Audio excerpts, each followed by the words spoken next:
What is going on, guys, and welcome to the patch 8.3 Fire Mage guide. This one's gonna be a little bit heavier than usual. Obviously, patch 8.3 introduced a lot of new things, a lot of new changes.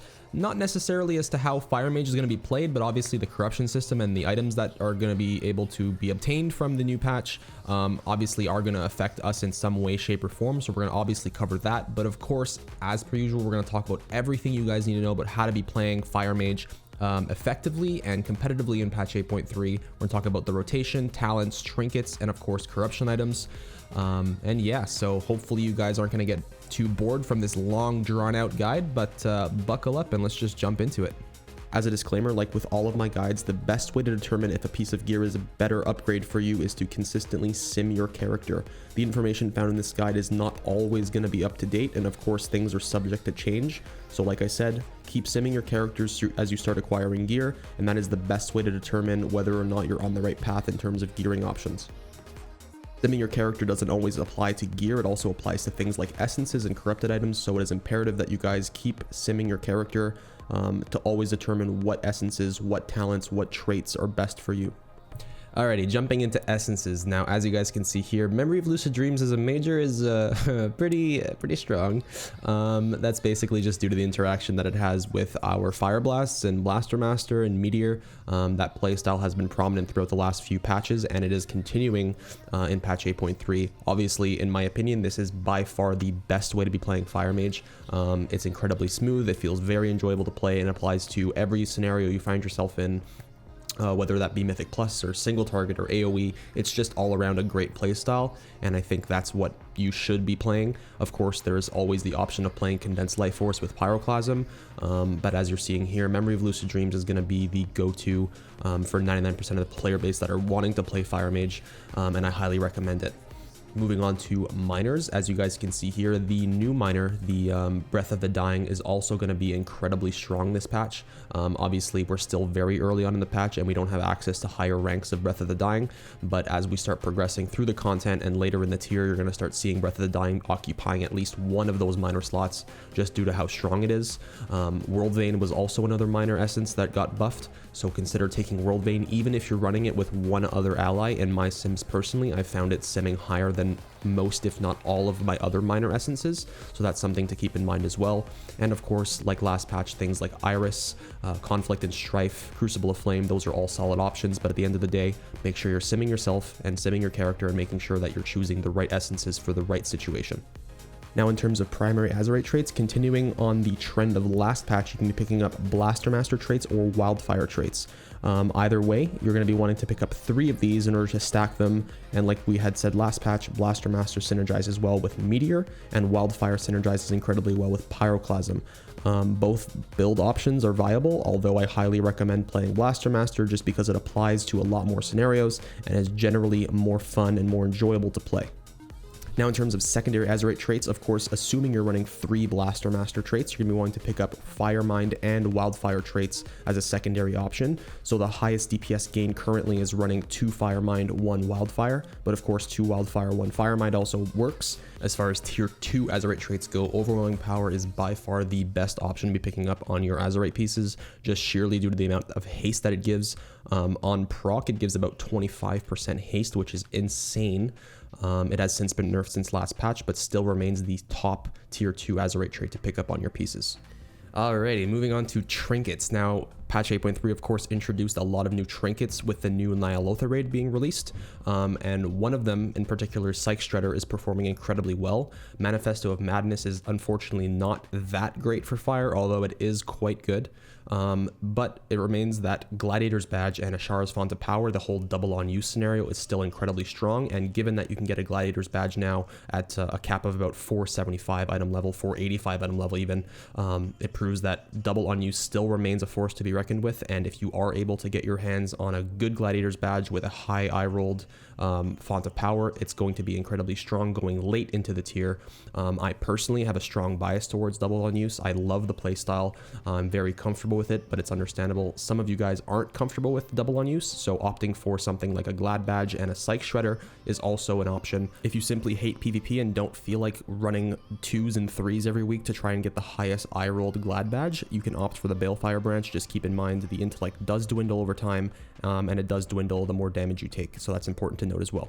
It's worth mentioning here as well, while we're on the subject of items, that the Hyperthread wrist wraps from Mechagon are the best in slot bracers you're going to obtain in this entire expansion.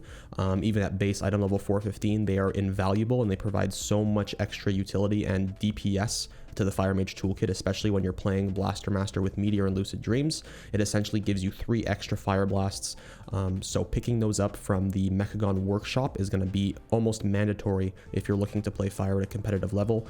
It's been made much easier now that you can actually spam run the Mechagon Workshop as a Mythic Plus dungeon, so I highly recommend that you go ahead and pick yourself up a pair of those. Alright, let's talk quickly about talents. Nothing's really changed from last patch. If you guys have been playing Fire Mage, you should know that if you're running single target, you should be playing with Conflag and Meteor. Everything else remains the same. Taking things like Frenetic Speed and Shimmer are invaluable, and they provide a lot of movement and utility.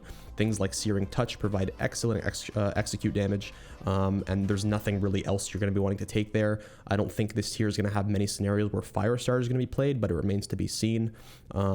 If you're playing with Wildfire, of course, you're going to be taking Pyroclasm. That's the only difference you're going to be making. And it basically remains the same since last patch. Nothing's really changed. I think here it's worth noting as well that for Mythic Plus scenarios or where there's a lot of cleave, taking things like Flame Patch is also going to be a benefit to you. There's very rare scenarios where you're going to be taking Living Bomb in a Mythic Plus dungeon, but in this raid I've experienced times where actually taking Living Bomb might be a DPS increase just due to the sheer amount of adds that spawn during certain encounters, so keep that in mind as well. I can link down below in the description some sims that were run by Harris that refer back to my old Mythic Plus guide that kind of give you a comparison as to when you should be taking Flame Patch versus Living Bomb. But again, that remains for a different video. We'll talk about that stuff in the future with the new Mythic Plus guide. Now we finally get into the meat of the guide where we talk about the corruption effects that were introduced with the new patch. Now, I might go a little bit more in depth than a lot of you would like. If you'd like to skip this portion, feel free. But I really want to talk about the corruption effects, at least the important ones, and how they're going to affect your gameplay in terms of single target and AoE encounters. So we're going to take Infinite Stars, Gushing Wound, and Echoing Void as the prime examples because those are the ones that actually provide you the most amount of DPS. So looking at Infinite Stars, it's incredibly strong in single target, but the way that the corruption effect works is that it stacks a certain debuff on a target. Now, if you're on single target, the only person they're gonna, or the only enemy, for instance, you'll be able to stack that effect on is that primary single target enemy. But in cases where you're going to be running this in Mythic Plus, it's going to not perform as well as you'd think because it's actually stacking those debuffs across multiple enemies, and that debuff's you're not giving that debuff a chance to ramp up. So it's important to keep that in mind when you're looking at Infinite Stars. Jumping over to Gushing Wound. Now, Gushing Wound is incredibly strong in single target, and what's good about this trait is that it actually stays on the target you're attacking. So assuming you're attacking, let's say, N'Zoth, for example, and you're hitting only N'Zoth, Gushing Wound is only going to apply to that target and no other targets around you based on your Ignite spread or whatever the situation is. Echoing Void is another one that's very, very strong on single target, but this one scales with max health and requires you to be in melee range for it to actually deal damage with its effect. So if you enjoy the Battle Mage playstyle, by all means go ahead and play Echoing Void, but personally I don't think this is as strong as people seem to think it is, just because it requires you to be in melee range, and that's just generally not the case as a ranged class. So keep that in mind. If you happen to land on corruption pieces like the Masterful or Strike Through crit damage ones, I highly recommend simming it and seeing if your character, if it's a DPS gain for your character to bear that amount of corruption for that proc. In certain situations, it might be very strong. In others, it might just be too much corruption for you to handle if you're running, let's say, another Gushing Wound or Infinite Stars piece. So as always, sim your character, but those three are generally the highest DPS, although personally, I'm going to be aiming for Gushing Wound and Infinite Stars. As far as rotation goes, nothing's really changed since last patch. If anything, nothing at all has changed since last patch. The rotation remains the exact same, assuming you have all the pieces you need, such as Lucid Dreams as a major essence and the bracers. The rotation follows suit exactly like it was last patch. This infographic here created by Frosted outlines all of the different rotation scenarios you might find yourself in, assuming you might be lacking a piece like the bracers, or maybe you're not using Lucid Dreams because you're just starting to play Fire Mage. But this rotation is the exact same as it was last patch and still applies today. The double on use rotation, which came out later last patch, now applies just as much as it did at the end of last tier. If you're using double on use, the same case applies, where you'd be fonting at 18 seconds into a 20-second pull timer, and then using your cooldowns on the go or on the actual pull itself. But as far as using your bracers, nothing's changed. As far as using your fire blasts and your pyroblasts and all that stuff, it's the exact same. So if you need more information on that, there's tons of resources. I'll link my old videos down below, which still do have relevance because, again, nothing's changed. But yeah, you can rest assured that there's no major changes coming to the rotation of Fire Mage in 8.3. And finally, the Feelycraft portion of my videos that I love including, just because I feel like it gives people a sense of how Fire Mages are playing out at a relatively high level. I'm not proclaiming that I'm in a world first guild or anything, wink wink, but at the same time, I feel like people that are just getting into Fire Mage, or maybe that people aren't raiding Mythic, want to experience or want to at least hear from somebody who is raiding Mythic and wants to know what Fire Mages are like in the end tier content. And having done the raid fully on Heroic, I can honestly say that Fire Mages feel really, really, really good. There are a lot of spread cleave fights, there are a lot of stacked cleave fights, and generally speaking, Fire Mage feels very, very good to play in the Nyalotha raid. I'm very happy. There's a lot of fights that are quickly becoming some of my favorites in the entire expansion, things like Hive Mind. Holy fuck, this is my favorite fight in the game. Oh my god, I love this fight. Are super fun to play as Fire. And generally speaking, when there's a lot of movement, which some of these fights do require, such as Il'gynoth, there's a lot of movement involved. Fire Mages perform generally better than the other two specs at movement encounters, just because we have Scorch, and when we come down to sort of like an execute phase where there's still movement involved, Fire Mages excel at that kind of scenario. So I think Fire is performing very well, and I'm very, very happy with where we're at right now. It's only going to get better. We're going to get better gear as time goes on. We're going to start to be able to stack more corruption effects, and I'm very interested and hopeful that the end of the tier is going to look really good for Fire Mages, and I'm quite excited about it.